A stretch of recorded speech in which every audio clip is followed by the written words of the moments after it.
en nuestro curso anual básico de epilepsia para becados de neurología, psiquiatría, pediatras y médicos no especialistas, que contempla además la certificación de quienes asistan de manera sincrónica a por lo menos 3 de las 4 sesiones y la aprobación de un test final que les vamos a enviar a sus correos electrónicos. Entonces, esta semana nos corresponde la clase número 5 y la clase número 6. A continuación ya les voy a estar presentando a quienes van a ser nuestros expositores esta semana. Les recuerdo también, por favor, en el chat dejar su nombre para el registro de asistencia y sus preguntas poder ir escribiéndoles en el panel de preguntas que tiene dispuesto Zoom para este efecto. ¿Ya? Vamos a tener hoy además la participación del doctor Jorge Fester en la mesa redonda, así que los invito también a permanecer hasta el final del webinar del día de hoy. Entonces, para partir, vamos a invitar a nuestro primer expositor, que va a estar dando la clase Epilepsias del Adulto y Comorbilidades. En esta ocasión me corresponde presentar al doctor Reinaldo Uribe, neurólogo de adultos. El doctor Uribe es miembro del directorio de la Liga Chilena contra la Epilepsia y además es el encargado nacional del programa de epilepsia del Ministerio de Salud y también trabaja en la Universidad Católica y en el Hospital Sotero del Río.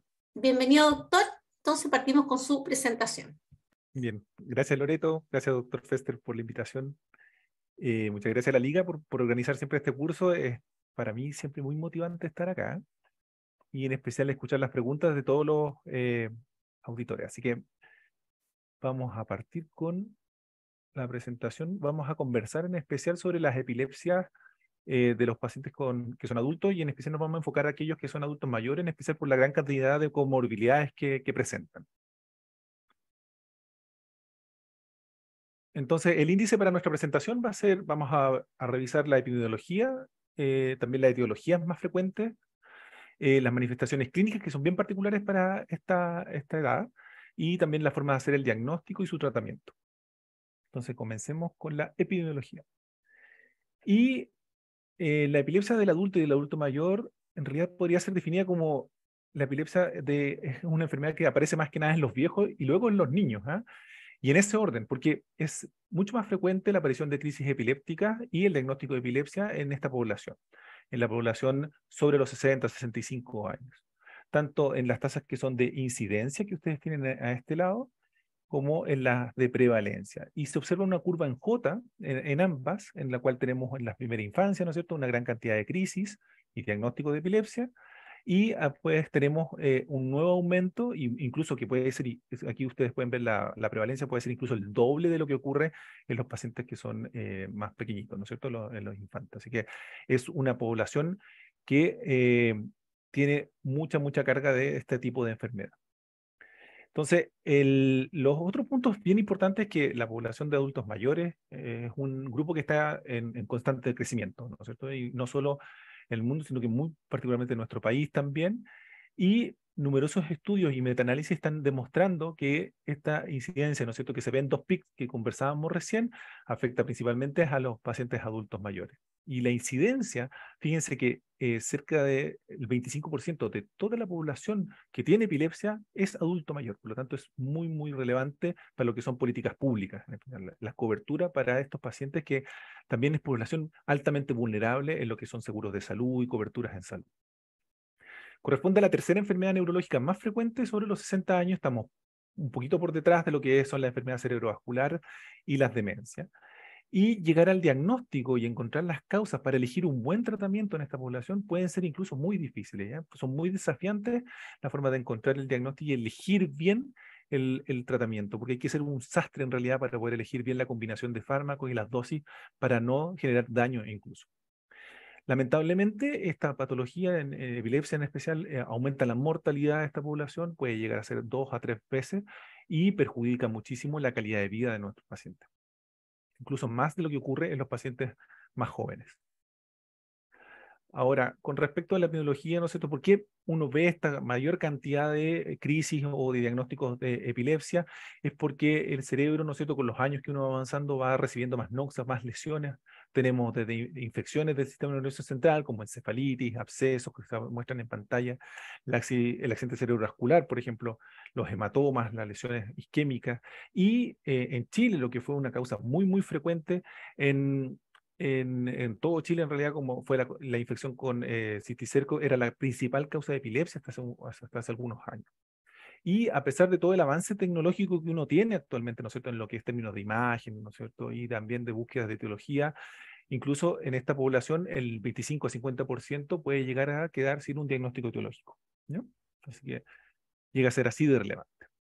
Y uno de los primeros conceptos que tenemos que entender y que son muy frecuentes en esta población son la aparición de crisis agudas sintomáticas, todas estas que son las crisis reactivas o provocadas por algún factor desencadenante y que son distintas, ¿no es cierto?, a lo que ocurre en un paciente que realmente desarrolla una epilepsia de verdad en ese sentido. Son frecuentes estas crisis epilépticas sintomáticas y vamos a ver algunas distribuciones en la cantidad y en las etiologías que las pueden provocar. Aquí tenemos el ejemplo de un accidente cerebrovascular. ¿Y por qué es importante discernir entre ambas cosas? Es porque las crisis epilépticas reactivas o agudas sintomáticas, el riesgo de recurrencia a largo plazo es bastante bajo, si uno lo ve acá, es menor al 25%, como observan en este gráfico. Ahora, cuando ya uno tiene crisis que no son reactivas, no son provocadas, podemos ver la tasa de recurrencia en el largo plazo, incluso sobrepasan la barrera del 60% que se utiliza actualmente para el diagnóstico de epilepsia, ¿no es cierto?, en la tasa de recurrencia. Así que es bien importante entender esto y aquí vamos a utilizar en especial el accidente cerebrovascular como un ejemplo de esto para poder saber cuándo un accidente vascular llevó a la aparición de una crisis y la llamamos reactiva y cuándo vamos a hablar que esa crisis ya no es reactiva. Y solo para poder decir un concepto que vamos a desarrollar más adelante, es que el tiempo cuando ocurre esta crisis es muy relevante. Entonces, los accidentes vasculares vamos a darnos cuenta que si ocurre antes de los 7 días van a ser más ligadas a crisis reactivas con respecto a otras que sobrepasan los 7 días y que vamos a hablar de estas que son crisis no reactivas, ¿no? Y con eso sabemos al tiro el riesgo de recurrencia a largo plazo. Ahora, el adulto mayor es muy susceptible a desarrollar crisis agudas sintomáticas, son cerebros mucho más lábiles, ¿no es cierto?, mucho más expuestos también a la aparición de factores desencadenantes, por ejemplo, pacientes que están o cursan por diabetes mellitus, ¿no es cierto?, pueden desarrollar hiperglicemias o hipoglicemias, por tanto, a la aparición de crisis reactivas asociadas a eso.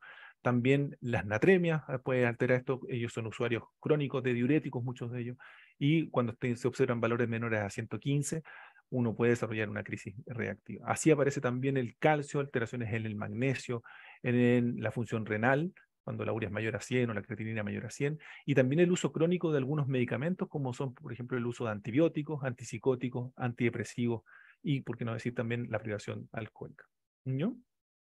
Si uno ve en este trabajo que tenemos acá, tenemos las causas de la aparición de crisis aguda sintomática y la más importante va a ser la enfermedad cerebrovascular, ¿ya? Llega a ser el 30-65% de las causas, así que muy importante, ¿no?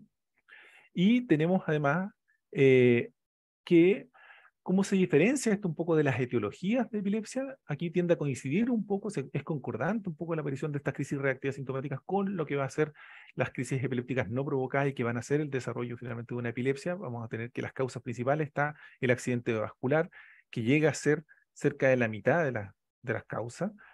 Más frecuente las crisis, perdón, los accidentes vasculares isquémicos, de cerca del 37%, y le siguen los accidentes vasculares hemorrágicos. También vamos a conversar después en la presentación la aparición de los tumores cerebrales, las demencias u otros trastornos neurodegenerativos, alteraciones metabólicas y otros. Y en especial en los otros vamos a hablar un poco de las nuevas etiologías en lo que son crisis epilépticas, en especial las ligadas al sistema inmunológico, que también pueden aparecer en el adulto mayor. Por lo tanto, conversemos o revisemos algunas de las etiologías más importantes de esta población. La número 1 va a ser los accidentes cerebrovasculares. Son responsables de cerca del 50% de las crisis sintomáticas, como revisamos recién, en los mayores de 65 años. Y aquí, como dijimos, el concepto más importante es el tiempo o el punto donde aparece esta crisis epiléptica. Les llamamos aquellas que son precoces, a las que ocurren en menos de 7 días de cuando aparece el accidente cerebrovascular, y las tardías cuando son más de 7 días. Y la frecuencia de crisis va a depender de qué tipo de accidente vascular tenemos, en especial los pacientes que tienen hemorragias cerebrales son más frecuentes, la sangre es bien irritativa sobre la corteza cerebral, por lo tanto lleva a la aparición más frecuente. Tenemos un 10 a 16% de ellos pueden desarrollar crisis con respecto a los infartos que tienen menos, de 3 a 6%. Y el periodo de mayor riesgo de recurrencia de las crisis son los primeros 2 años después de que tenemos esta crisis. Y eso afecta en general, cuando uno tiene la recurrencia, se puede ver esto en los primeros 2 años, cerca del 80% de los pacientes. Y la recurrencia a los 10 años muestra la gran diferencia. Por ejemplo, aquí tenemos cuando nosotros tenemos crisis reactivas, en este caso más, y les llamamos precoces, menores de 7 días, la chance de recurrencia es bastante baja, 33%, muy por debajo del 60% que establece la Liga Chilena contra la Epilepsia para el diagnóstico de epilepsia. En cambio, las tardías, las que ocurren después del 7º día, son mucho más frecuentes las recurrencias, por lo tanto, llevan el diagnóstico de epilepsia y son cerca del 71%. Lo que nos dice que cuando pasamos los 7 días del accidente vascular y la aparición de las crisis ocurre ahí, significa que ya existen o se formaron circuitos epileptogénicos que llevan a la aparición de crisis espontáneamente recurrentes en el futuro. ¿Mm? Importante que el factor es un factor también de mayor mortalidad, como decíamos al principio en la introducción. ¿Cuáles son los factores de riesgo para la aparición de las crisis precoces y las crisis tardías? Bueno, para las precoces el compromiso de la corteza.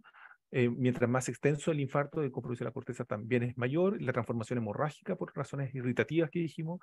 Y edades más jóvenes, menores de 65 años y la aparición de fibrilación auricular.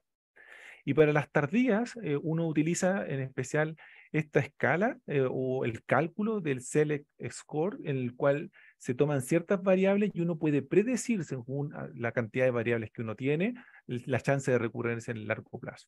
¿Y qué cosas están incluidas en esta calculadora? Son la severidad del infarto, establecida por el NIH como la escala neurológica, también si hay ateromatosis de grandes vasos, la aparición de crisis precoces propiamente tal y compromiso cortical, en especial si está involucrado el territorio de la cerebral. ¿No? Ahora, y al igual que como ocurre en otras patologías, por ejemplo en el traumatismo encefalocraniano u otras, el tratamiento de estas crisis precoces con anticonvulsivantes, con anticrisis, no reduce el riesgo de epilepsia a largo plazo. Y una de las cosas que uno le encantaría tener, ¿no es cierto?, a futuro en estos modelos de infarto cerebral o de hemorragia cerebral es como utilizar algún medicamento que ayudase, ¿no es cierto?, a disminuir la chance de aparición de crisis, disminuyendo la epileptogenicidad, o sea, un fármaco en realidad antiepileptogénico que hasta el minuto no tenemos. Ahora, también se han demostrado algunos tratamientos que se utilizan en el accidente vascular, por ejemplo, las estatinas, han demostrado cierto rol preventivo en la recurrencia de crisis en largo plazo y eso también está enlazado con los factores inflamatorios que pueden tener los infartos cerebrales. Ahora, si uno lo piensa, en un sentido es que, ¿no es cierto?, uno tiene un accidente vascular y eso nos lleva a la aparición de crisis en el largo plazo, pero uno podría pensarlo al revés, si la epilepsia nos puede llevar a la aparición de accidentes cerebrovasculares en el largo tiempo, y eso sí puede ocurrir, hay cierta asociación, ¿no es cierto? Y eso está ligado principalmente que el control cardiovascular de los pacientes con epilepsia es fundamental mantenerlo, ¿no es cierto? Y puede estar empeorado por el uso de fármacos anticonvulsivantes anticrisis a largo plazo. Es reconocido, por ejemplo, el uso de ácido valproico y carbamazepina, cómo alteran, ¿no es cierto?, el metabolismo de los lípidos o la glicemia, ¿no? Entonces, uno lo puede pensar en un sentido y también en el otro. Ahora, pasando a otra etiología, ¿cómo se relacionan los deterioros cognitivos, las demencias propiamente tal con la aparición de crisis? Se dice que entre el 10 al 20% de los pacientes con deterioro cognitivo pueden presentar una crisis no provocada, por lo tanto, llevar al diagnóstico de una epilepsia, y estas demencias tienen entre 2 a 10 veces más riesgo de desarrollar epilepsia. Y también, si uno lo piensa, en un sentido sería que aparece una demencia, ¿no es cierto? Y los factores neurodegenerativos llevan a la aparición de circuitos proepileptogénicos y con eso una epilepsia, pero también podría ser bidireccional, pensando en que estas descargas epilépticas, estas crisis epilépticas nos pueden llevar a la aparición de una demencia o empeoramiento de nuestras características, en especial de la memoria. Y este experimento, yo lo encuentro, perdón, no experimento, este análisis en pacientes de la vida real, ¿no es cierto?, nos lleva a pensar un poco en esto, en el aspecto de que si uno analiza los hipocampos o las estructuras temporales mesiales de los pacientes que tienen una demencia, Si uno lo hace, por ejemplo, con un electroencefalograma de superficie, en ocasiones no se encuentran alteraciones epileptogénicas, no aparecen descargas epilépticas, pero si uno lo hace de forma más invasiva, y esto es lo interesante de esta publicación, en la cual colocan unos electrodos que están en pleno contacto a través del foramen oval con las estructuras temporales mesiales, uno ve una gran cantidad de descarga y aparición de crisis epiléptica. Y eso sin demostrarse propiamente tal una manifestación clara de epilepsia. Ahora, esto, si yo lo trato, por ejemplo, las descargas epileptogénicas, ¿podría mejorar el performance cognitivo de este paciente? Y hace poco salió esta publicación en el JAMA Neurology que nos da un poco luces de esto, en la cual tomaron los pacientes que tenían alteraciones electroencefalográficas y le dieron tratamiento, por ejemplo, con levetiracetam y anduvieron mejor de la parte cognitiva. Por lo tanto, al parecer existe esta bidireccionalidad, ¿no? Con respecto a otras etiologías, tenemos los tumores cerebrales y el traumatismo encefalocraniano. Los tumores cerebrales pueden llevar a la aparición de epilepsia en el adulto mayor entre el 10 a 15%. En especial se ven los tumores que son de bajo grado por su carácter infiltrativo dentro de la corteza cerebral, distinto a los tumores de alto grado que llevan más a necrosis y muerte, por lo tanto no son tan epileptogénicos como los de bajo grado. También los que son extraaxiales, por ejemplo, los meningiomas, también aparecen las crisis epilépticas entre el 3 al 16%, ¿no? Y en el TEC, esta población es susceptible de caída, ¿no es cierto? Desarrollan más TEC de lo habitual, ¿no es cierto? Tenemos que se atribuye entre el 8 al 10% de los casos con epilepsia. Y son factores de riesgo de epilepsia en los post-TEC, el compromiso de conciencia prolongado, la aparición de fracturas y en especial lo que vemos en el adulto mayor, los hematomas subdurales. Con respecto a las manifestaciones clínicas, son distintas a lo que se ve en la población más joven. Los pacientes con epilepsia en el adulto mayor tienen más que nada, aquí aparecen, ¿no es cierto?, las auras, son menos frecuentes, son menos reportadas, también son menos observados los automatismos que son muy comunes en la población joven.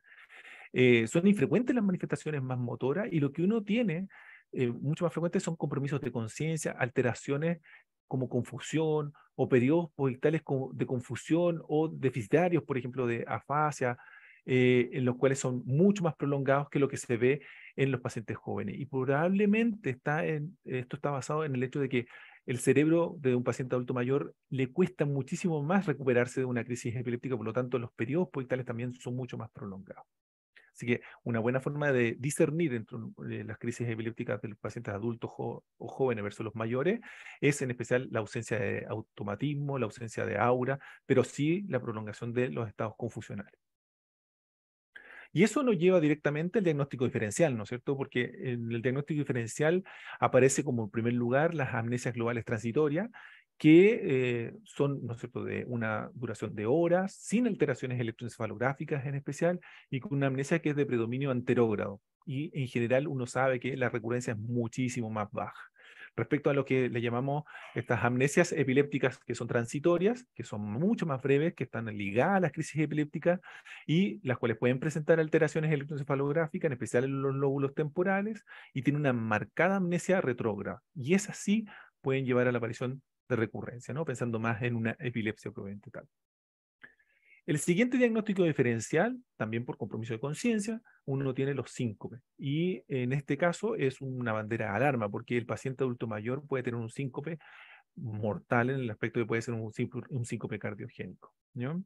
Y aquí la alteración de conciencia no nos ayuda tanto, ¿no es cierto?, como ocurre en el paciente más joven. Por lo tanto, en el momento de tener un paciente adulto mayor con crisis que son confusionales y tenemos la sospecha que haya ocurrido un síncope, tiene que hacerse un estudio muy prolijo de la parte cardíaca. A nosotros nos ha pasado equivocarnos en un sentido y en el otro. Por ejemplo, paciente que jurábamos que tenía una crisis epiléptica en un adulto mayor y finalmente tenía una arritmia cardíaca con bloqueo cardíaco.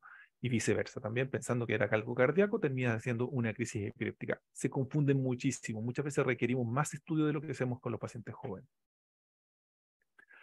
Otra manifestación clínica que tienen en particular los pacientes adultos mayores es el estado epiléptico y de aparición propiamente tal, o sea, de reciente aparición. Llega a ser hasta el 30% de los adultos mayores sufren su primera crisis convulsiva y lo manifiestan a través de este estado epiléptico. Y la mortalidad es muchísimo más alta de lo que vemos uno en los pacientes jóvenes, que es de cerca del 35%. Y puede ser hasta la mitad de los pacientes de los mayores de 80 años fallecer por esta causa. Son predictores de mortalidad, obviamente debutar como estado epiléptico, la duración, refractariedad y la presencia de alguna lesión y comorbilidades. Por lo tanto, tienen una menor capacidad de recuperarse, son pacientes que pueden pasar por UCI y fallecer de complicaciones en UCI. La causa más importante, el infarto cerebral, por lejos, ¿ya? Y la mayoría de los estados epilépticos en adulto mayor son del tipo no convulsivo, 80%. Y solo el 17% se manifiesta con síntomas motores. Por lo tanto, el diagnóstico siempre va a ser mucho más complejo, mucho más difícil de llegar. Veamos algunas partes del diagnóstico. Aquí, como siempre en epilepsia, lejos lo más importante es la anamnesis, porque los estudios complementarios como las imágenes cerebrales o el electroencefalograma pueden ser mucho más complejos de lo que pasa en los pacientes jóvenes. Por eso está la anamnesis, en especial de los episodios confusionales, poder llegar a un diagnóstico diferencial es más relevante. Y esto de tener errores diagnósticos por exámenes más leídos es más frecuente también que los pacientes más jóvenes. ¿Por qué? Porque empiezan a aparecer alteraciones, o no, mejor dicho, no alteraciones, sino que variantes normales que puede uno pensar que te demuestran un electroencefalograma alterado. Una de las más frecuentes son espigas, por ejemplo, en las zonas temporales, que se llaman las espigas Wicked y que son variantes normales que van apareciendo incluso con la edad, lentitudes que son de la senectud muy propias de la edad y que uno puede confundir con alteraciones interictales anormales. Y este es un ejemplo que está descrito en la literatura, es una paciente que tuvo un episodio confusional, se interpretó esta descarga, que en realidad es una espiga Wicked variante normal, se interpretó como una descarga interictal, partió de tratamiento con carbamazepina y desarrolló un rash alérgico y un Steven Johnson casi mortal. Y todo con un mal diagnóstico basado en una mala anamnesis, ¿ya? Y fijándose en el encefalograma y con variantes normales. Así que es una alarma que uno debe tener en esta población. Otro es que pueden necesitarse estudios complementarios, en especial basados en las nuevas etiologías que se están encontrando y que son para nada infrecuentes en los pacientes adultos mayores. Si uno tiene una crisis como la que se ve aquí, con estas características que se llaman crisis distónicas faciobraquiales, uno tiene que al tiro pensar en la aparición de una epilepsia de tipo autoinmune, en especial aquella que se asocia a los anticuerpos anti-LGI1, que se caracterizan por la aparición de este tipo de crisis de fasiobraquiales, pero además por fenómenos autonómicos como piloerección que tenemos acá al lado o bradicardia ictal, ¿no? Hay otros tipos de anticuerpos muy relacionados a los canales de potasio, también puede ser el Cas2, pero esa se asocia más que nada a la aparición de manifestaciones más periféricas, más que epilépticas. El compromiso de las imágenes en ocasiones puede ser normal o mostrar alteraciones en especial del sistema límbico, ¿no? O premotorio, por las características motoras que tienen estas crisis. El electroencefalograma en general es de muy poca utilidad. Y en Chile contamos con la medición de este tipo de anticuerpos, en especial para los LGI1 es muy importante tomarlos en suero. Muestra el marcador aquí, ¿no es cierto?, el anticuerpo, que es mucho más frecuente de encontrar que con respecto a los líquidos osvalorraquídeos. Incluso puede ser más fácil de tomar. ¿Por qué esto es relevante? Porque el adulto mayor puede tener, ¿no es cierto?, la aparición de estos tipos de autoanticuerpos, mostrar este tipo de crisis de forma espontánea o sin una causa clara, pero también se abre la posibilidad de la aparición de autoanticuerpos que están ligados a fenómenos paraneoplásicos, que son mucho más frecuentes también que la población más joven. Y estos atacan en especial las células del sistema nervioso central, en especial la neurona, ya puede ser en su superficie o de forma intracelular también. Y los intracelulares son mucho más ligados a los que son paraneoplásicos. Y eso nos lleva a distintos tipos de tratamiento. Entonces vamos a partir con los tratamientos que uno utiliza más, que son los anticrisis, ¿no es cierto?, los anticonvulsivantes. Y en la canasta GES tenemos la gran mayoría de ellos. Estos son los fármacos más antiguos. Y fíjense en especial porque traigo esta tabla que hice, porque vemos los efectos adversos. Y esto es lo más importante para poder elegir bien el tratamiento de los pacientes, la cantidad de efectos adversos que uno puede provocar, los cuales pueden ser mucho más una enfermedad, o sea, o empeorar al paciente más que un beneficio. Por ejemplo, si ustedes inician fármacos que están ligados a los barbitúricos, benzodiazepinas, con deterioro cognitivo, depresión, mayor sedación, los pacientes lo pasan pésimo.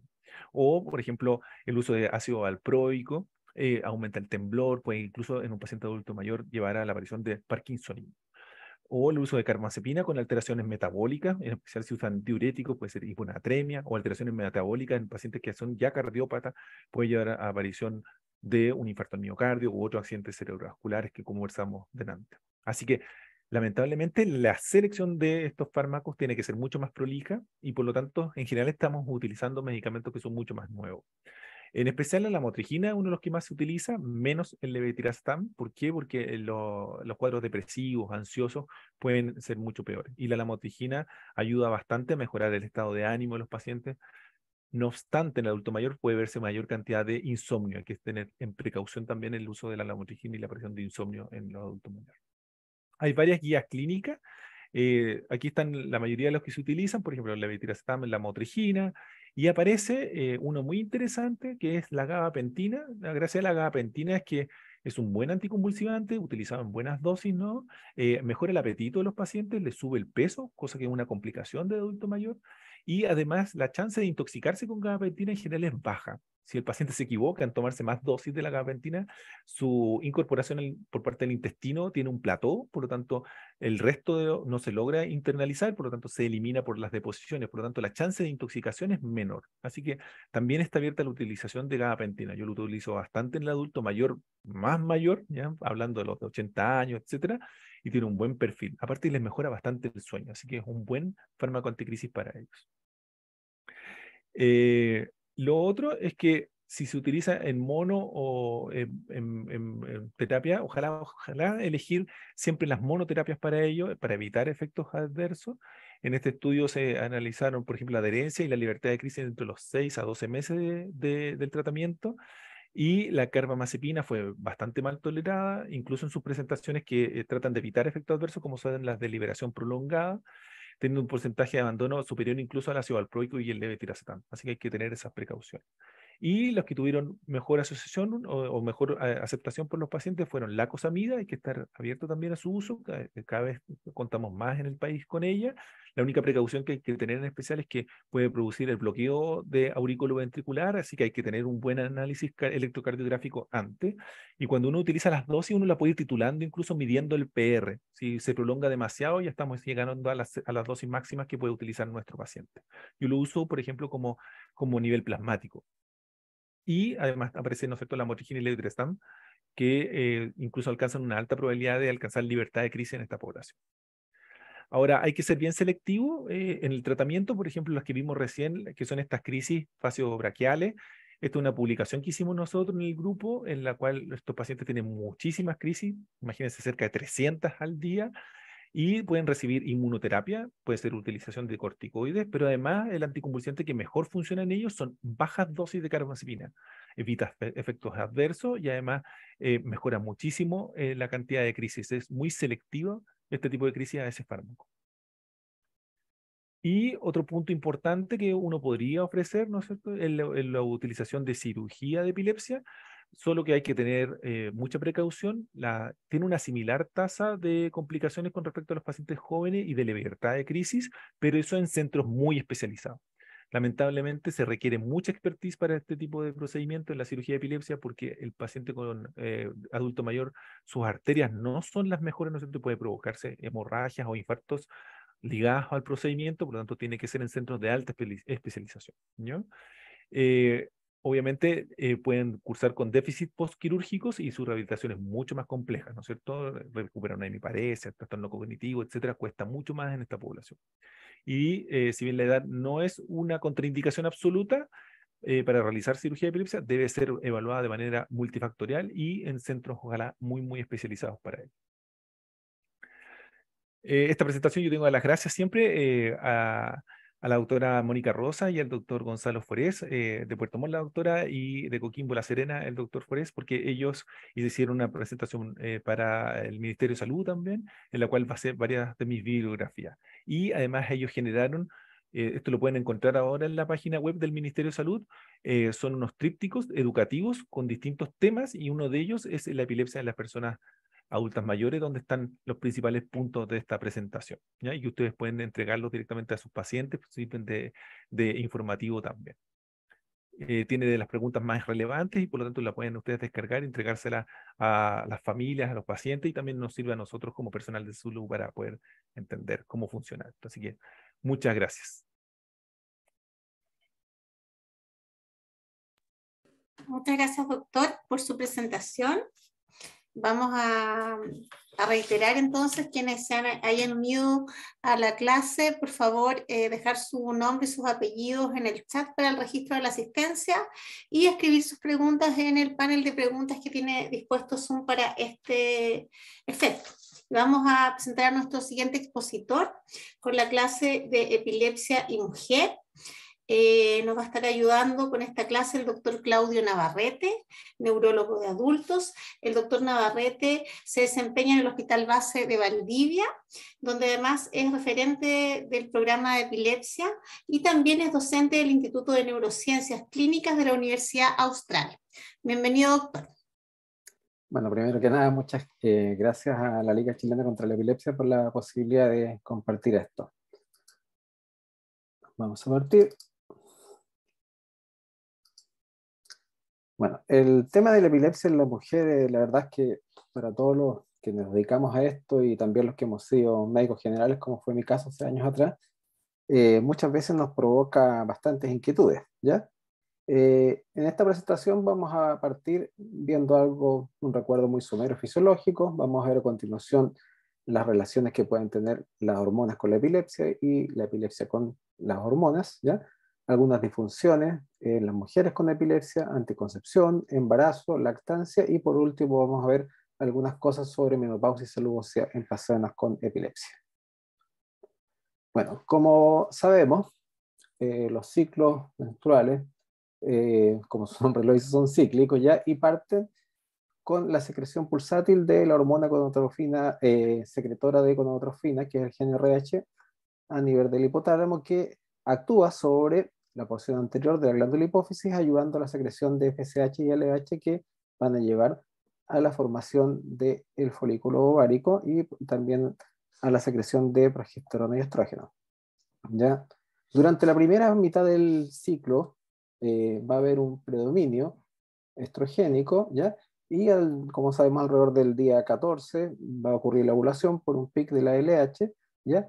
Durante la segunda mitad del ciclo, que es la fase lútea, va a haber un aumento del porcentaje de progesterona y va a haber una brusca caída alrededor del día 28. Esto tiene trascendencia, como lo vamos a ver a continuación después en algunos tipos de crisis, especialmente las que se llaman de tipo catamenial, ¿ya?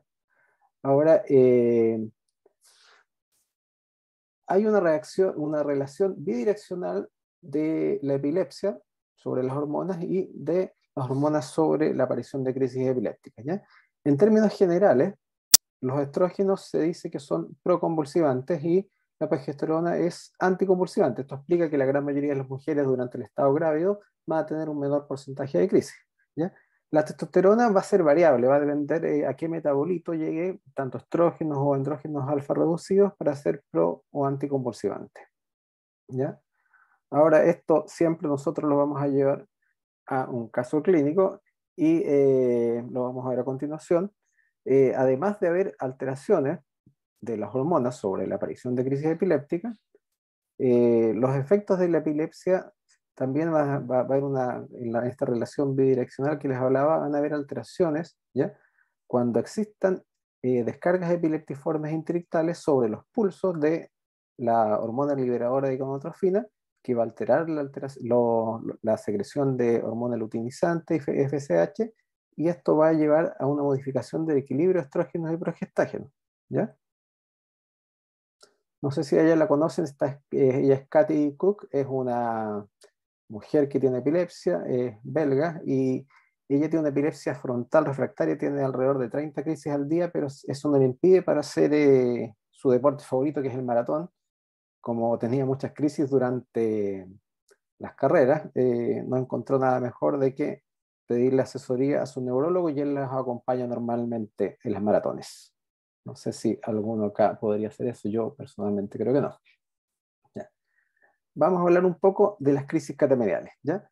Las crisis catameniales se refieren a aquellas crisis que aparecen con un cambio, se definen como un cambio en la frecuencia o aparición de crisis epiléptica en relación al ciclo menstrual.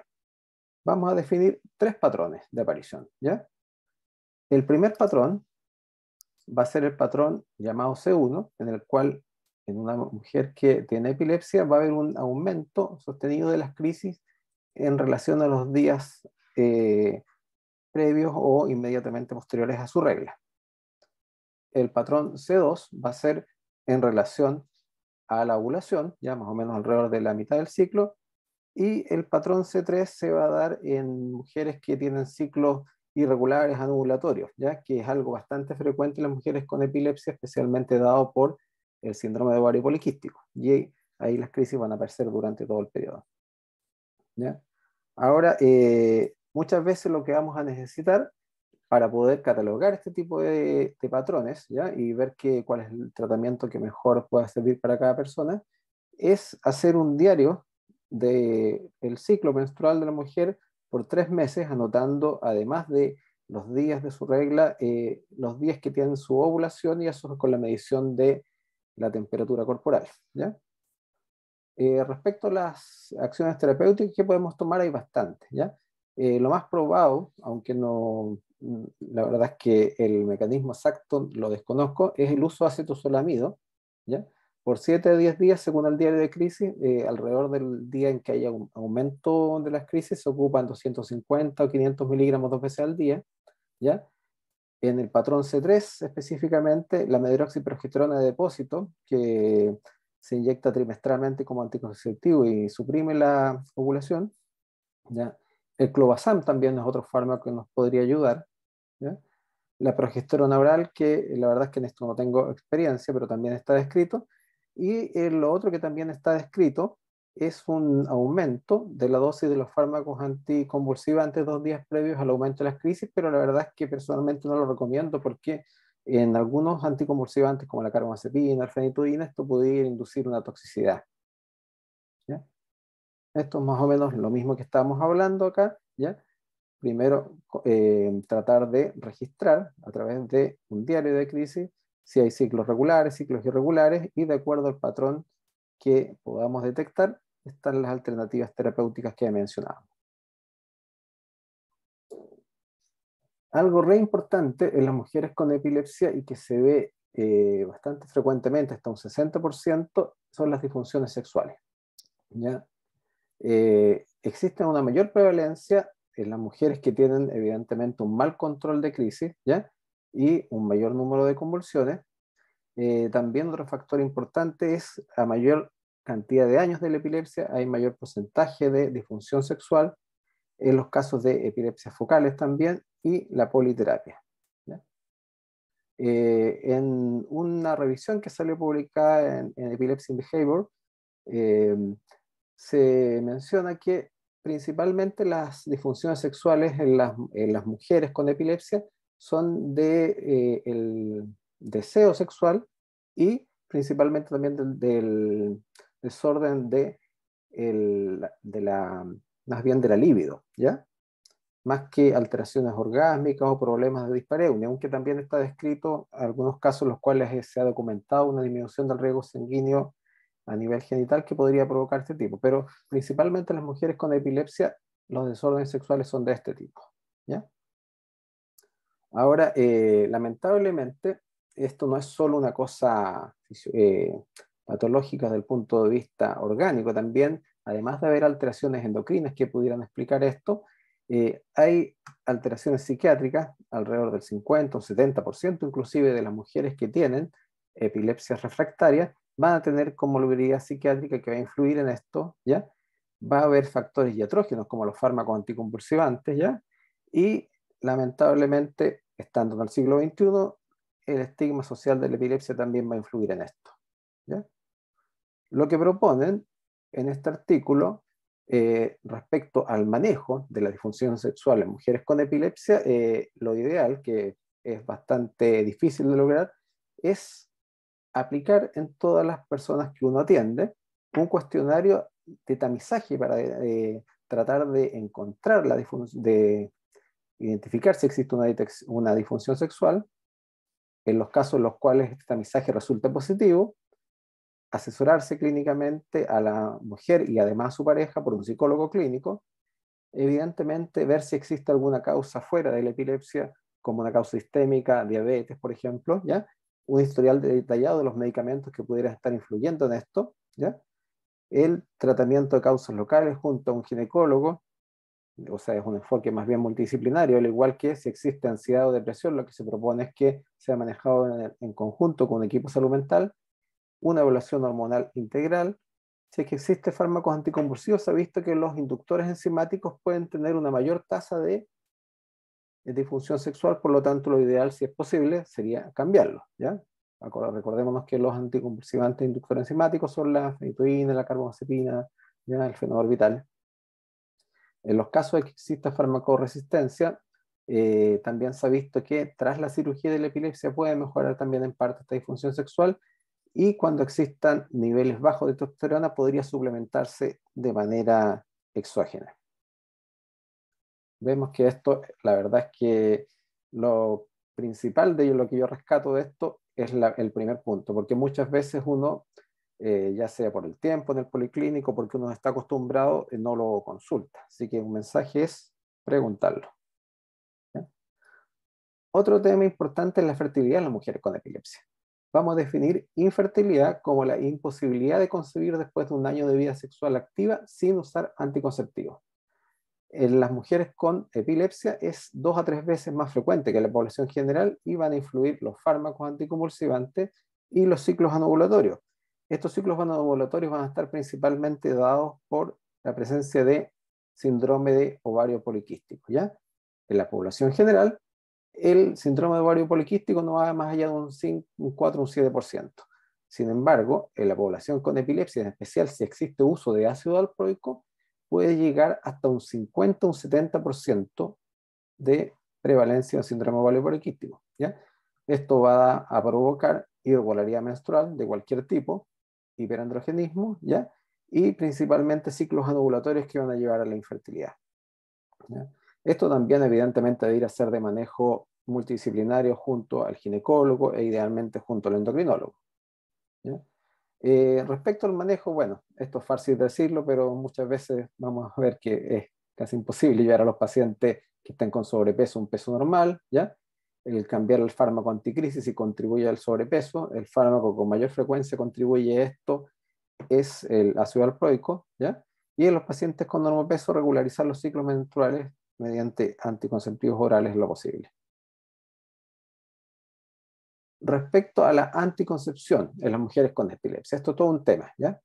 Un 40% de las mujeres con epilepsia tienen embarazo no planificado. Esto no es algo tan llamativo porque es más o menos el mismo porcentaje de la población general, ¿ya?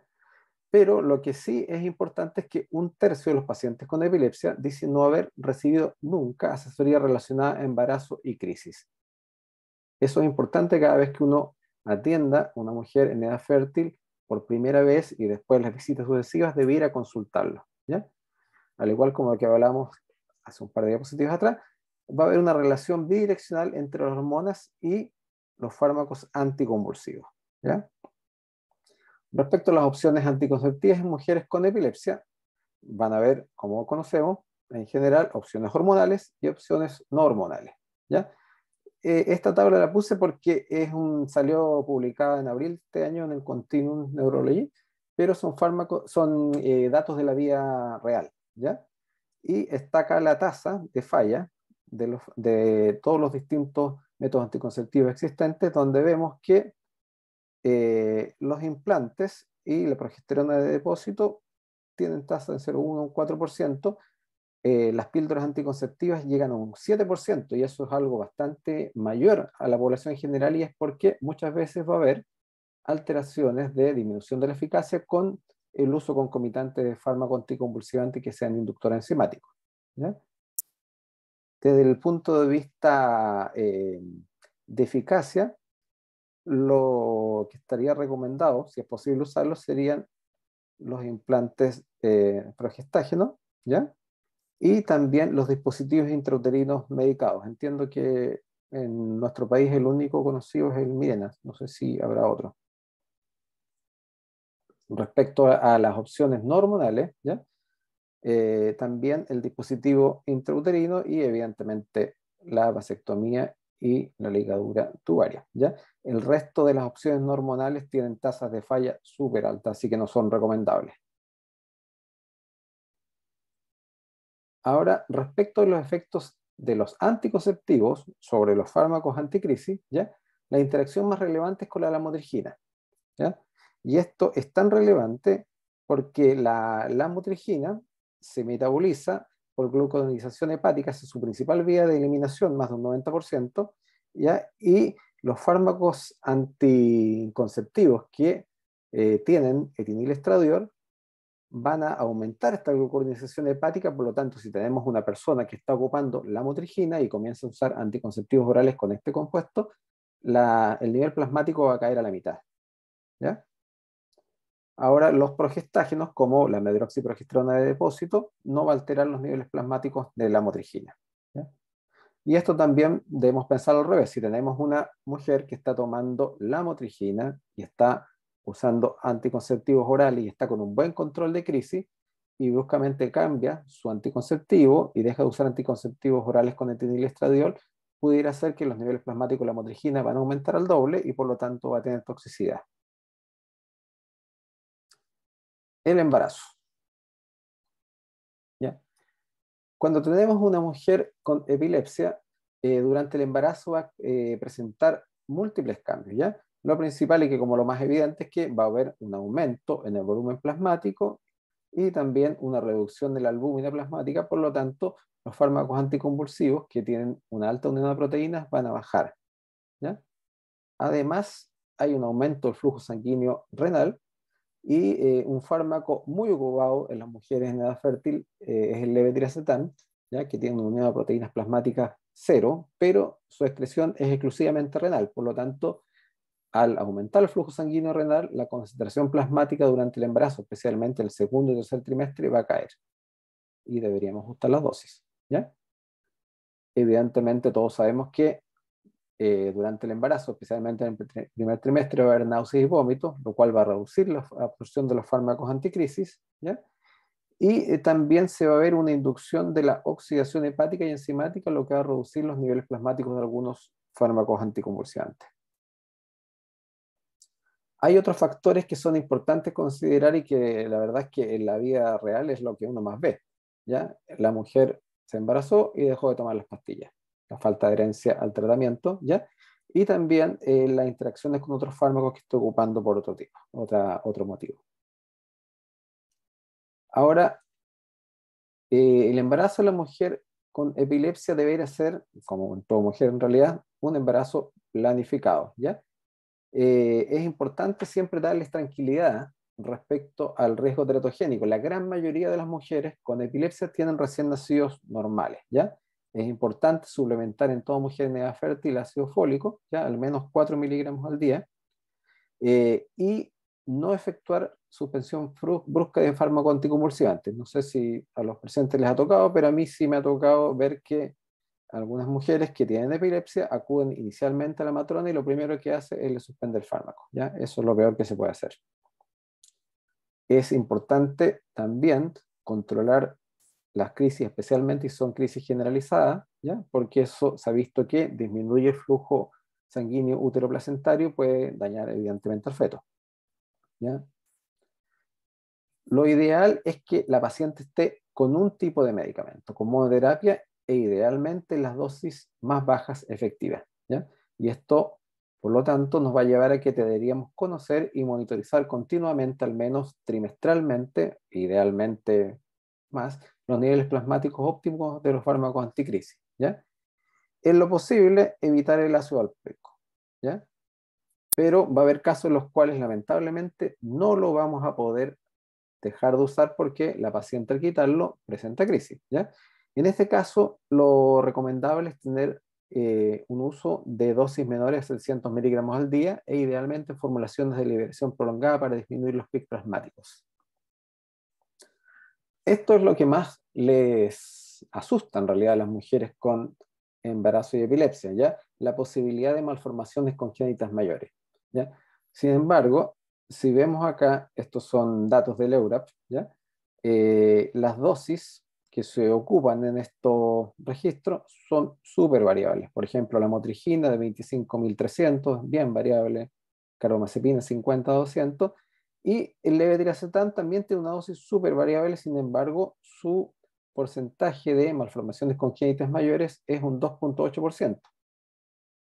Es casi un factor protector porque la tasa de malformaciones congénitas mayores en la población general es un 2 o un 3%, o sea, es prácticamente lo mismo, ¿ya? Pero más importante que esa tabla es esta otra porque acá podemos ver que hay dosis que son más cercanas a lo que uno ocupa, ¿ya?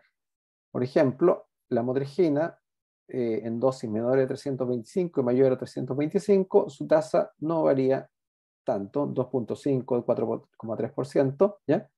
Y el ácido valproico sí tiene un aumento casi al doble al aumentar los 650 miligramos. Si se fijan acá, con dosis menores a 650 miligramos día, la tasa de malformaciones congénitas mayores va a ser un 6,3, ¿ya? Entre 650 y 1450, 11, y más de 1450 miligramos día ya sería prohibitivo porque alcanzaría casi una de cada 4 recién nacidos vivos, un 25%, ¿ya? Y muchas veces se nos olvida el fenoorbital, que normalmente las mujeres embarazadas, lo que me ha tocado ver, ocupan dosis mayores a 200 miligramos, ¿ya?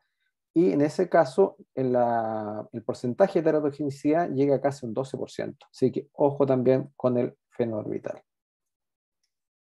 Ahora, si se ocupa como gold standard la lamotrigina, menos de 325 miligramos por ciento, que sería una tasa cercana a la población en general, podemos ver de otra manera lo mismo que estábamos conversando recién, que el ácido valproico en dosis mayores a 1450 alcanza una tasa súper alta de malformaciones ya, y el fenoorbital en dosis no tan alta, mayor de 130 miligramos al día, también lo alcanza, ¿ya? Ahora, también hay que tener un poco de cuidado, porque muchas veces se meten en un saco todas las malformaciones congénitas mayores, que están las que a todos nos dan susto, como el paladar hendido, el labio leporino, las malformaciones cardíacas, pero una malformación congénita mayor es aquella que requiere cirugía antes del año. Entonces, muchas veces también están en el mismo saco las hernias umbilicales, las hernias inguinales, ¿ya? Lactancia, ¿ya?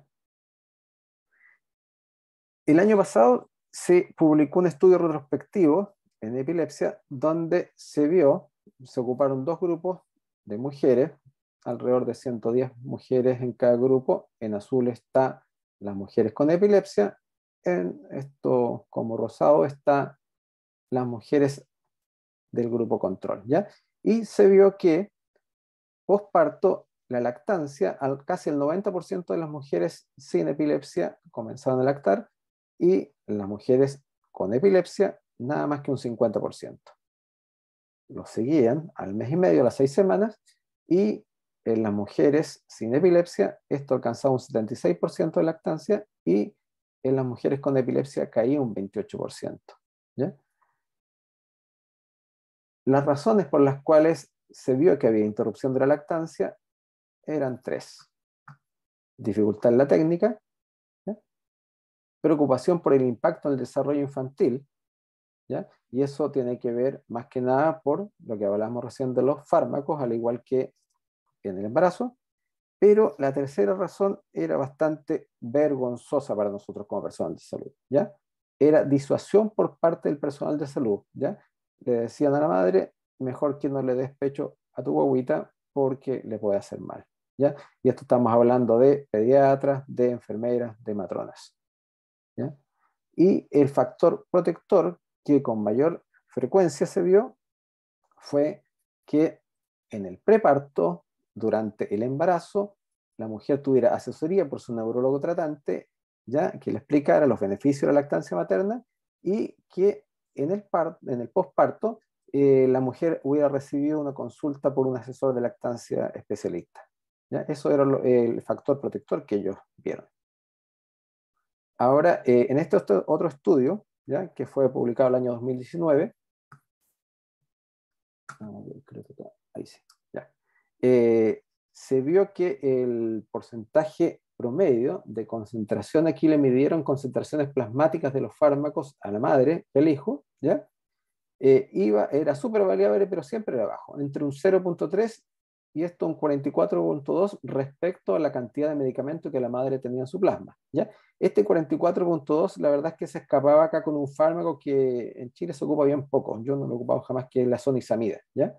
Y en el resto de los medicamentos, como el levetiracetam, la oxcarbazepina, ¿ya? La lamotrigina, la cantidad de medicamento con respecto al plasma de la madre era bien poco, ¿ya? En la lamotrigina habían algunos que se escapaban, pero nunca hubo evidencia de que fuera tóxico para el bebé, ¿ya?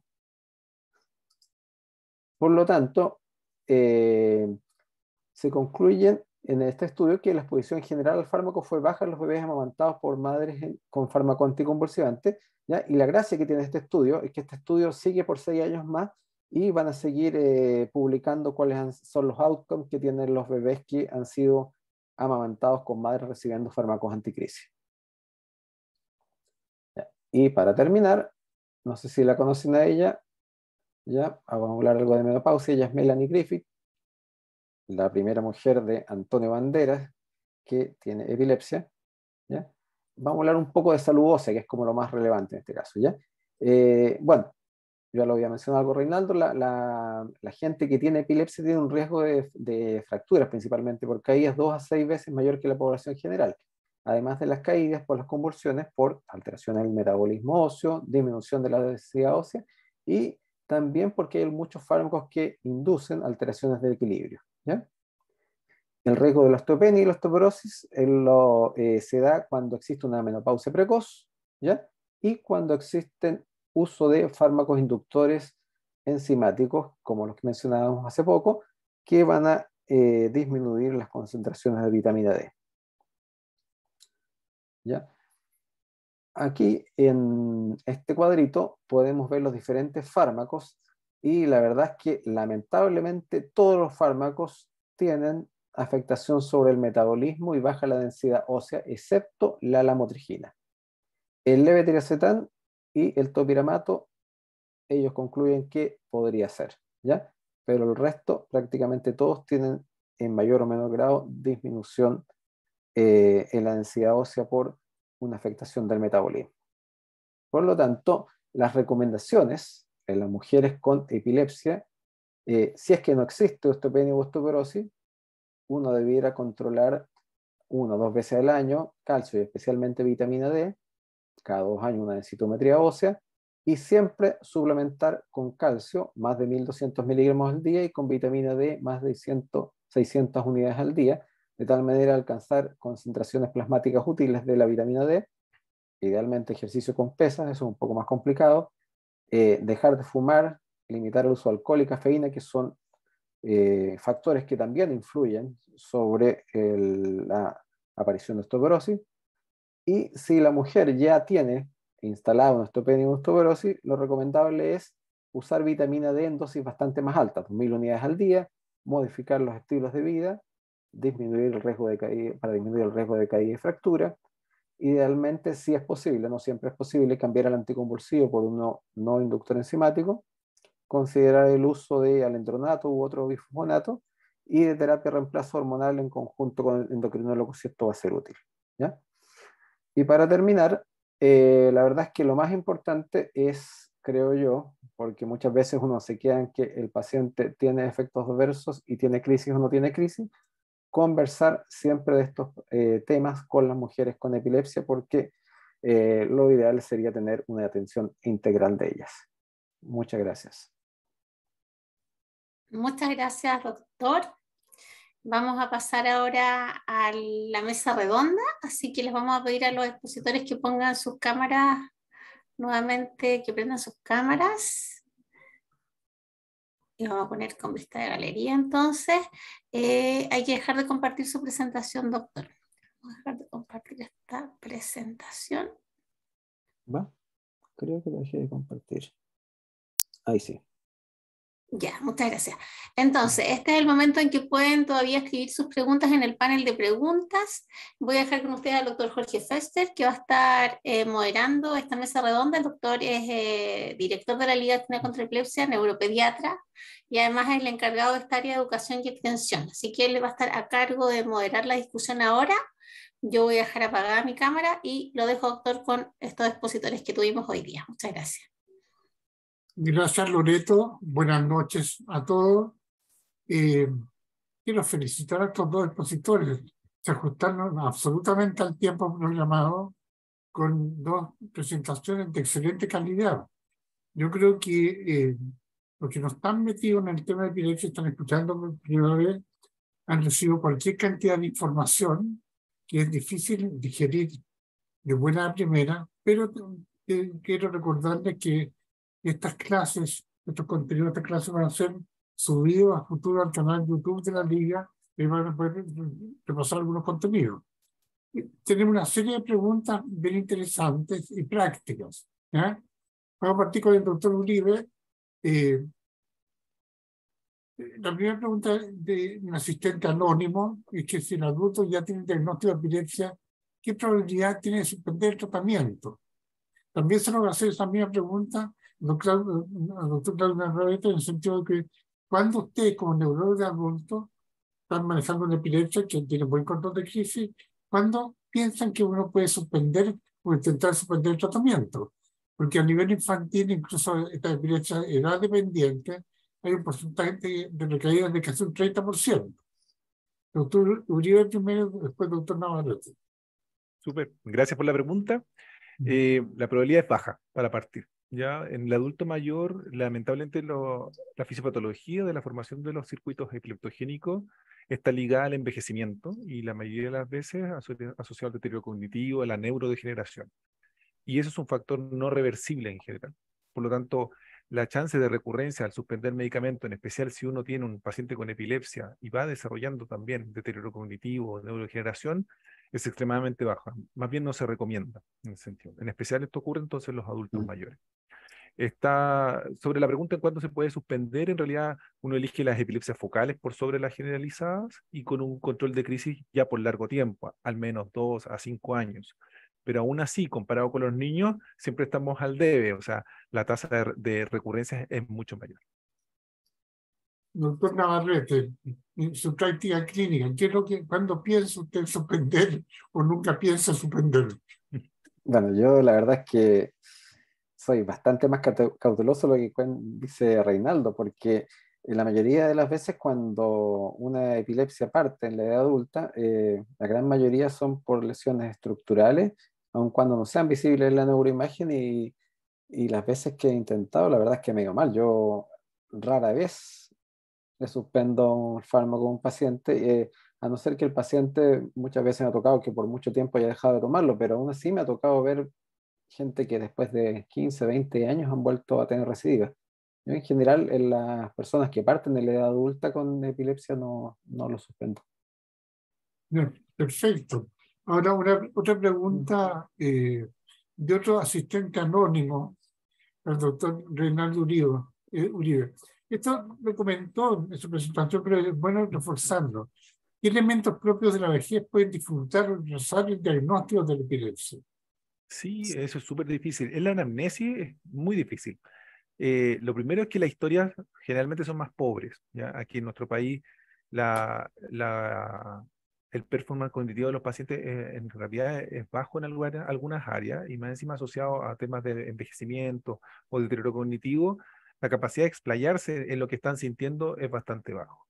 Y por qué no decirlo también, la cantidad de gente que ve las crisis de nuestros pacientes adultos mayores en especial es poca. En realidad el cuidado del adulto mayor son pacientes que son bastante solitarios, por lo tanto uno le pregunta, ¿y hay alguien en la familia que lo haya visto? En realidad es bien poco, ¿ya? Entonces son dos dificultades que aparecen extra al paciente en general para obtener su anamnesis. Por lo tanto, lo siguiente es que los síntomas son difíciles también, porque son más que nada ligados a compromiso de conciencia. No están los síntomas clásicos como el aura, los automatismos, que son muy evidentes en general en el adulto joven, por lo tanto, más dificultades tiene.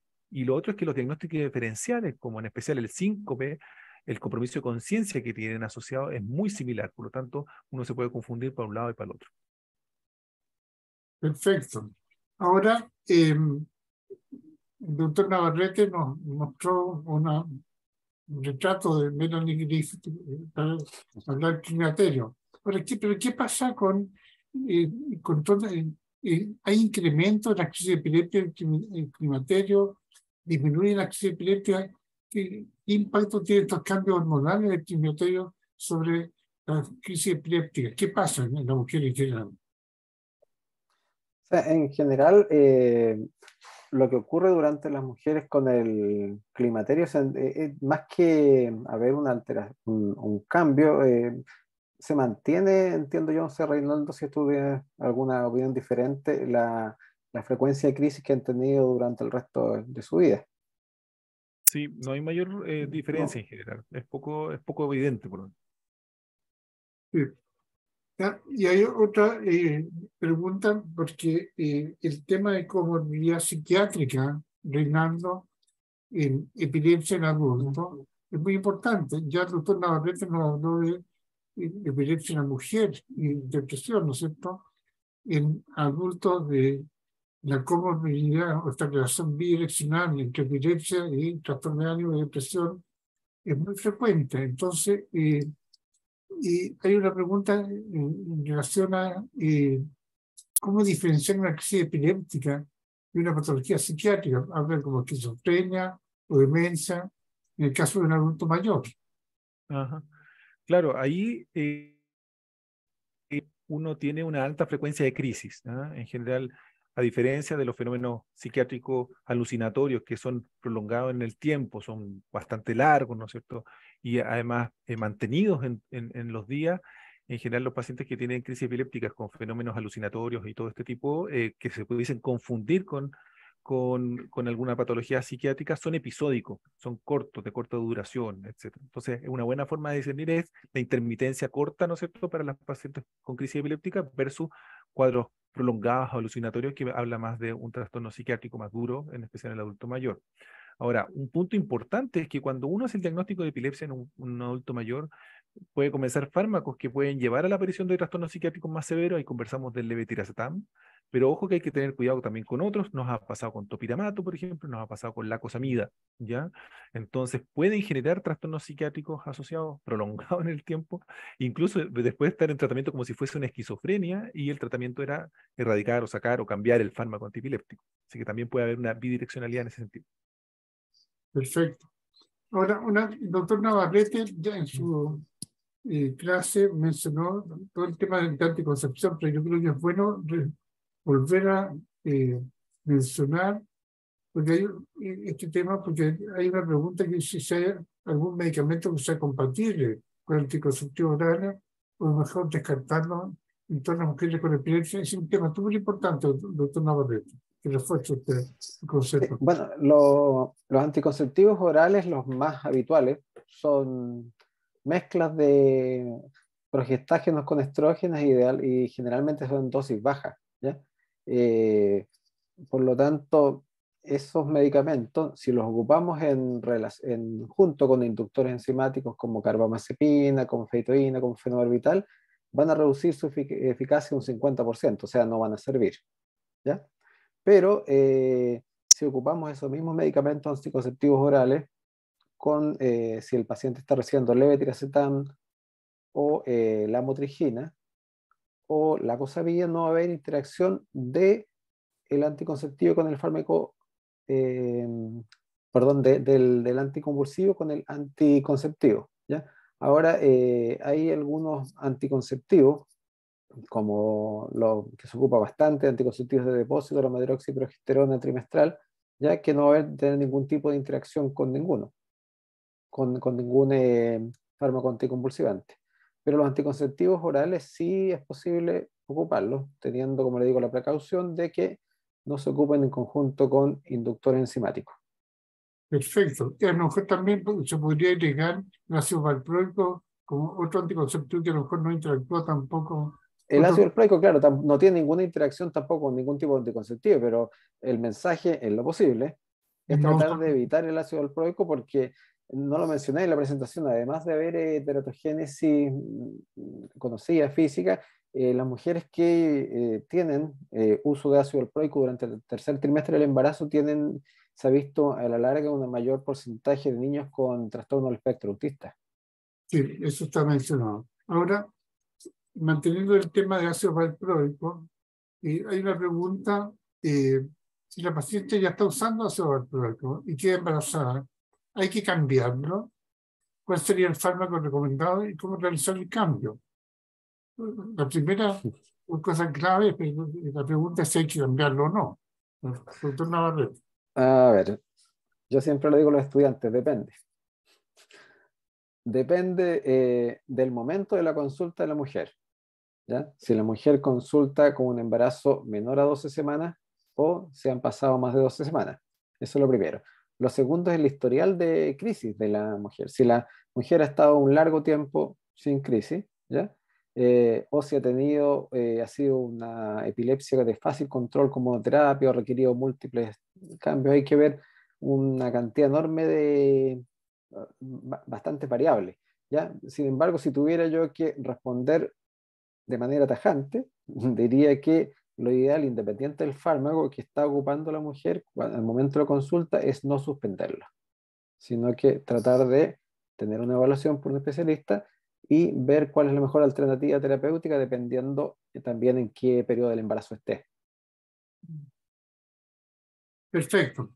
O sea, el mensaje fundamental es que la suspensión brusca del fármaco antiepiléptico en la mujer embarazada significa mayor morbi y mortalidad materna y fetal. Exacto.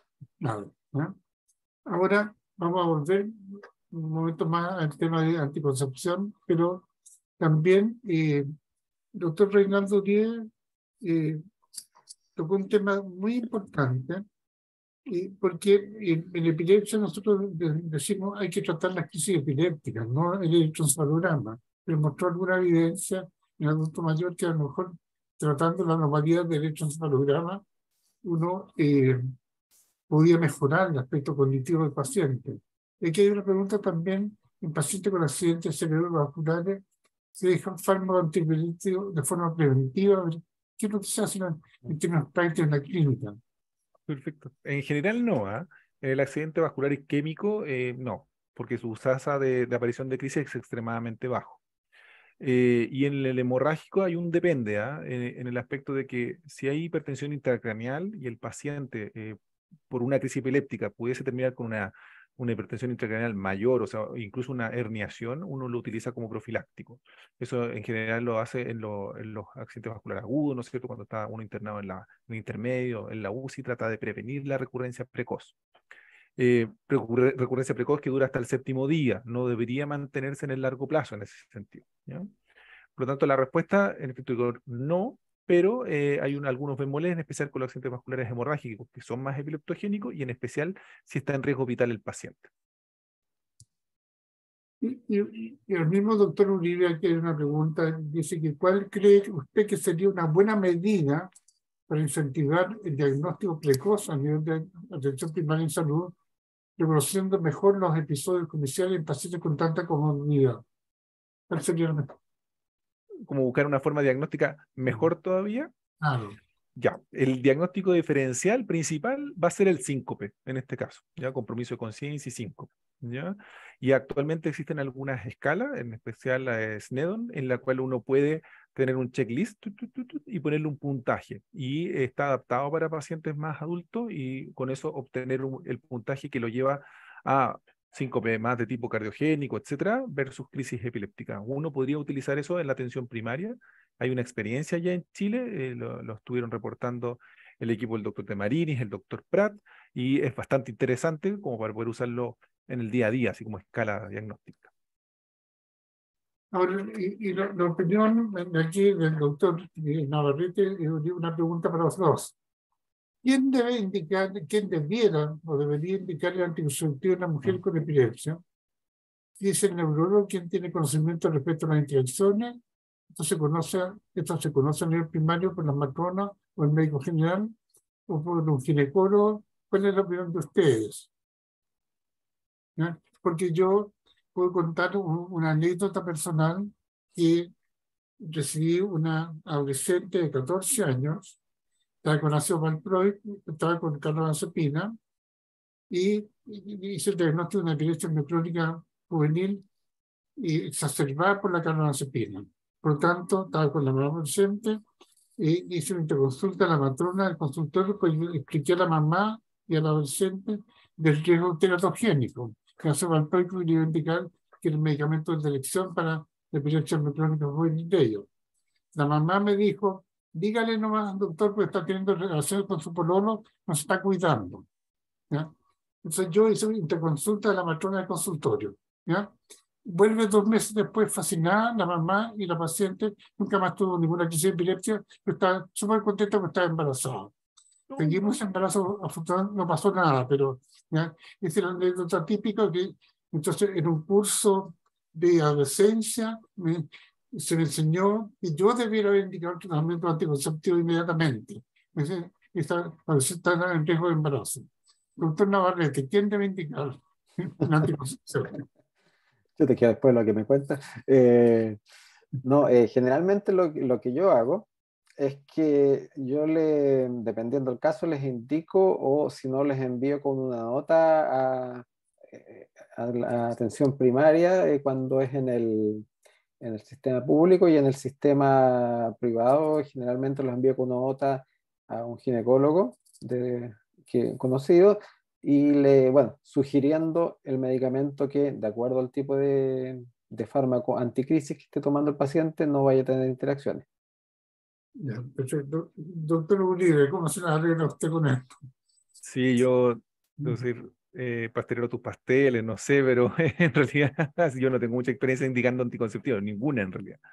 Así que yo eso se lo dejo el trabajo finalmente a la matrona o al ginecólogo. Obviamente uno le manda la interconsulta lo más completa posible, con el tipo de epilepsia, el tipo de medicamento y eso. ¿Y qué pasa, doctor Uribe, cambiando un poco de tema, con las hormonas tiroideas y los fármacos antipilépticos? ¿Cuánto hay que pedir? Sí, buena cosa. Eso, bueno, primero va avanzando la aparición de trastornos tiroideos, va avanzando con la edad. Por lo tanto, es cada vez más frecuente, ya a medida que uno va tratando crónicamente a un paciente. Y hay fármacos que se asocian a mayor aparición de trastornos de la parte tiroidea, en especial ácido valproico. Es de norma seguirlo, ¿ah? Y nosotros lo hacemos en general cada 6 meses, un año, en la población de adultos mayores frecuente, o sea, cada 6 meses. Y también puede ocurrir con carbamazepina. También hay una interacción, pero un poco menor, con la motrigina. Y también puede elevar levemente la TSH. Así que sí, es una indicación. Normalmente lo hacemos, en especial con esos tratamientos farmacológicos. Perfecto. Aquí hay una pregunta para el doctor Navarrete. En el contexto de pacientes hospitalizados en puerperio, ¿existe algún programa o evidencia asociada a algoritmos educativos para potenciar manejo de la epilepsia? Lo desconozco, o sea, debe existirlo, yo no lo conozco, pero las recomendaciones habituales que se le dan a la mujer son lo que conversamos hace poco de la lactancia, ¿ya?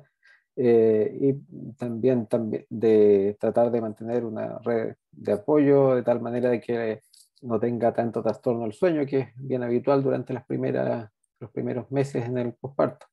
No sé, Reinaldo, si había alguna recomendación para el puerperio Protocolizada, así como un checklist, protocolizada, ¿no? ¿sí? No, pero por ejemplo, en los manuscritos que hay sobre epilepsia y mujer, en especial del ministerio, en las guías clínicas, hay algunos acápites así, de las prevenciones que uno tiene que tener, y nosotros hicimos uno en el Sotero que se llama epilepsia y mujer y contempla el periodo postparto. Cuidados en especial, a mí me gusta mucho la pericultura en las pacientes postparto, que se cuiden en especial de los accidentes del recién nacido. Hemos tenido casos, ¿no es cierto?, de caída cuando se compran este mudador que está de moda para no agacharse, es mejor que lo muden directamente en la cama o en el piso. Cuidado en el baño en especial, les recomendamos que se compren una tina con mallita para que el pacientito, no sé, perdón, el recién nacido no pase y no tenga ahogamiento. Y lo mismo con la lactancia, ojalá técnica de caballito, sentada, evitar la cama, porque hemos tenido también aplastamiento. Entonces, todo eso yo creo que es tan importante porque puede salvar un recién nacido. Yo quiero comentar que nosotros en la Liga Chilena contra la Epilepsia, este comité como de educación, hemos hecho actividades de formación de epilepsia para las matronas, que es una cosa clave, ¿ya? Ahora, la Liga Chilena contra la Epilepsia es centro colaborador de la OMS y OPS en tema de educación en epilepsia, y aquí en Chile tenemos un centro colaborador para el cuidado de las adolescentes embarazadas, que es de la Universidad de Chile. En conjunto, también hemos hecho alguna actividad en conjunto tratando de educar las matronas, que es una cosa clave. Por ejemplo, cuando el doctor Navarrete mencionó que los integrantes del equipo de salud contraindican la lactancia paterna, a mí, en mi hospital, en Soto del Río, también me ha pasado. Yo soy una paciente joven, que mi paciente quedó embarazada y tuvo su parto, que llega sin lactancia porque la matrona en el hospital le dijo que no podía dar lactancia. En algún momento yo hice una encuesta dentro de la enfermera pediátrica de la unidad de urgencia infantil. La mayoría decía que había que suprimir la lactancia. O sea, la educación es clave en este sentido. Muy importante. Ahora, hay una serie de otras preguntas, como bien también específicas. Por ejemplo, hay una pregunta con respecto a, pues el doctor Navarrete mencionó el uso de GNRH. Ahí estoy buscando una pregunta, se me fue en este momento, pero ahora, una pregunta del doctor Navarrete. ¿Aumenta, o sea, la mujer con epilepsia puede tener un parto normal o hay que planificar cesárea? Porque hay alguna evidencia también a nivel internacional que los partos por cesárea en mujeres con epilepsia son más frecuentes que en la población general. Lo que Claro. revisó usted, una experiencia aquí. No, eso, o sea, eso es una realidad, pero la verdad es que una mujer con epilepsia solamente creo yo que debería tener interrupción por vía alta, por cesárea, en el caso que, aún haciendo todos los ajustes, ya durante el tercer trimestre no haya un control de crisis.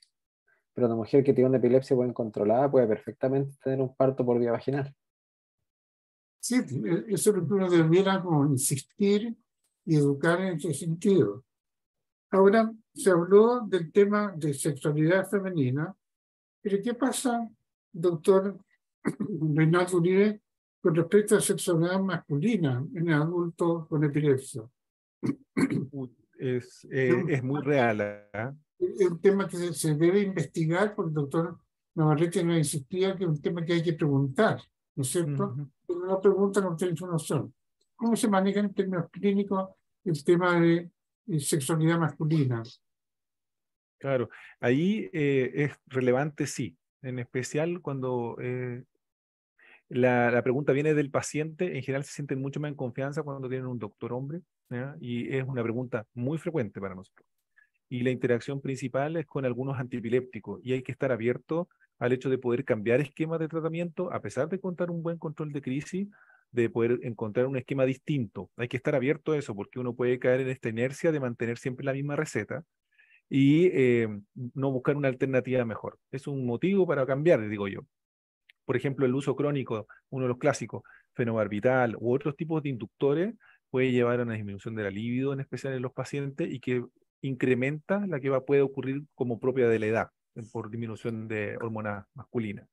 Por lo tanto, lo que nosotros tratamos de hacer es buscar otro tipo de anticonvulsivante, y ahí se abre una puerta bien importante para la lamotrigina. Tiende a mejorar incluso las ganas o la motivación por tener actos sexuales, que están muy disminuidas, por ejemplo, con fenobarbital, topiramato, carbamazepina, etc. ¿Ya? Perfecto. Ahora una pregunta que uno debe hacer y que la gente de atención primaria hace frecuentemente en un paciente adulto y adulto mayor. ¿Cuándo consultar en el servicio de urgencia por una crisis epiléptica? Uy, ¿Es si es cierto? nueva, es siempre. Si es una primera crisis, cierto que sí, pero si es una epilepsia conocida, Paciente en tratamiento. claro, Porque si es una epilepsia conocida, generalmente yo le doy ciertos tips. Por ejemplo, si usted tiene dos crisis el mismo día, es algo muy infrecuente en general en los pacientes adultos mayores. Tienen crisis generalmente mucho más espaciadas, por lo tanto deberían acudir al servicio de urgencia por frecuencia aumentada. La segunda es si las crisis empiezan a ser muy prolongadas. En general, obviamente si se acercan al estado epiléptico cercano a los 5 minutos, es también una urgencia. Y la otra condición es que tengan algún traumatismo encefalocraniano, un golpe en la cabeza. porque la chance de que puedan desarrollar alguna hemorragia intracerebral es mayor, ¿no es cierto? Las venas puente que uno tiene por la atrofia cerebral son mucho más lábiles, por lo tanto, la resistencia al hecho de un golpe es menor y la formación de hematomas subdurales es súper frecuente. Así que también es un motivo para ir a urgencia. Y doctor Navarrete, una mujer embarazada con epilepsia, cada vez que tenga una crisis epiléptica, debe ser llevada, debe ser vista por su obstetra, debe ser llevada a un servicio de urgencia. ¿Cuál es la realidad en ese sentido? O sea, depende del tipo de crisis. Si es una crisis focal, por ejemplo, clonillas de una mano, nada más, yo creo que no tiene mucho sentido si es autolimitada. Pero hay una crisis generalizada, yo creo que una mujer con epilepsia siempre debiera asistir a una urgencia de tal manera de verificar la indemnidad de los latidos cardiofetales y eso principalmente. Bueno, perfecto, muchas gracias. Quiero que estamos terminando esta sesión, estamos en el tiempo. No sé si el doctor Uribe quiere dar un mensaje final con respecto al tema. Sí, no, en realidad mantenerse capacitado, tratar de seguir estudiando en el área. Hay múltiples herramientas, tanto en la Liga Chilena contra la Epilepsia, como también dentro de las páginas del Ministerio de Salud. Invitarlos también a las videoconferencias mensuales, donde se tocan estos temas y está abierta la posibilidad de preguntar, ¿ya? Sentirse siempre libre a preguntar. No nadie sabe todo, entonces, y hay muchas cosas que nacen de estas preguntas desde la atención primaria, por ejemplo, que nos llevan o nos motivan a crear nuevos materiales, etcétera. Así que muchas gracias por la instancia, doctor Fester, y muchas gracias también a Loreto. Y Claudio, un mensaje final también. Bueno, lo que he dicho inicialmente, muchas gracias a la Liga Chilena contra la Epilepsia por darme la oportunidad de poder compartir este conocimiento. Bueno, también comparto la opinión de Reinaldo en el sentido de que uno sobre todo cuando es médico general, la gente le exige saber de todo, pero muchas veces hay que mantenerse capacitándose en el tiempo para poder dar una mejor respuesta a nuestros pacientes, ¿ya? Así que agradezco, además de la liga, agradezco a todos los colegas que a esta hora ya seguramente cansados después del trabajo diario, se han conectado para poder adquirir conocimiento. Bueno, yo quiero agradecerle de todos modos a ustedes también. Me despido de usted y después con usted a Loreto González, nuestra encargada de educación de la Liga Chilena contra la Epilepsia. Sí, yo también me sumo a los agradecimientos a nuestros expositores de esta semana, que lo hicieron súper bien. Ahí están llegando varias felicitaciones por el chat. Contarle a quienes están como espectadores, como parte, como los alumnos de este curso, que las clases van a estar disponibles a partir de mañana o pasado en nuestro canal de YouTube. Ya se subieron las de las semanas anteriores y nos juntamos la próxima semana, el próximo martes, con la última sesión, las dos últimas clases, que son en torno a aspectos psicosociales, un tema súper relevante, y también el manejo en servicio de urgencia, me parece que es la última clase. Así que gracias, doctores, a los tres, a usted también, doctor Fester, y nos juntamos la próxima semana con nuestra última sesión. Que estén muy bien todos. Bueno, Chao, chao. chao, que estén bien, gracias. Gracias.